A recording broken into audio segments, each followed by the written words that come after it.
আউযু বিল্লাহি মিনাশ শাইতানির রাজিম। বিসমিল্লাহির রহমানির রহিম। সত্যের সাক্ষ্য ঈমানের মূল পিলার, যে আপনাকে শাহাদাত বাক্য উচ্চারণ করতে হবে। এখন বাংলাদেশের মতো একটি সমাজে শাহাদাত বাক্য উচ্চারণ করা এটা আমাদের জন্য কোনো একটি ব্যাপার নয়।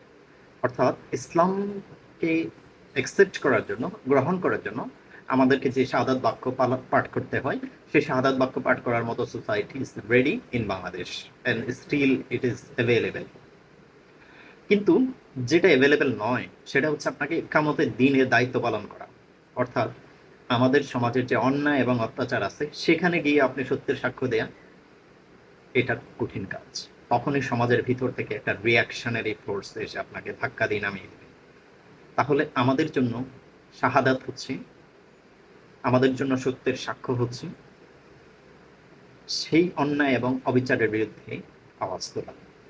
কারণ যেখান থেকে আপনার রিয়াকশন আসবে, সাহাবীদের যুগে অর্থাৎ আল্লাহ রাসূল সাল্লাল্লাহু আলাইহি ইসলামের যুগে কেউ যদি ঈমান এনেছে, কেউ যদি শাহাদাত বাক্য পাঠ করেছে, তাহলে তার উপরে যে অত্যাচারের স্ট্রিম রোলার চলে আসতো।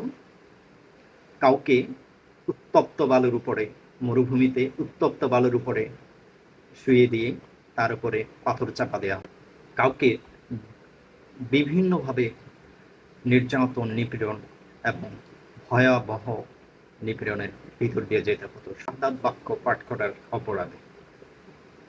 কিন্তু আমাদের সমাজে তো সেটা নয়। তাহলে আমাদের জন্য সাক্ষ্য হচ্ছে আপনি যখন দাওয়াত করবেন, মানুষকে ইকামতের দিনের কথা বলবেন, আপনি দাওয়াত করবেন, তখনই আপনার যে বিপরীত শক্তি রয়েছে, আপনার সাথে যাদের মতের মিল নেই, তাদের যে ধরনের প্রতিক্রিয়া হবে, সেই প্রতিক্রিয়ায় টিকে থাকার যে মানসিকতা, সে টিকে থাকার যে ধৈর্য, যে প্রজ্ঞা, সেটাই আপনার সাহস এবং সেটাই আপনার সত্যের সাক্ষ্য হিসাবে গণ্য হবে।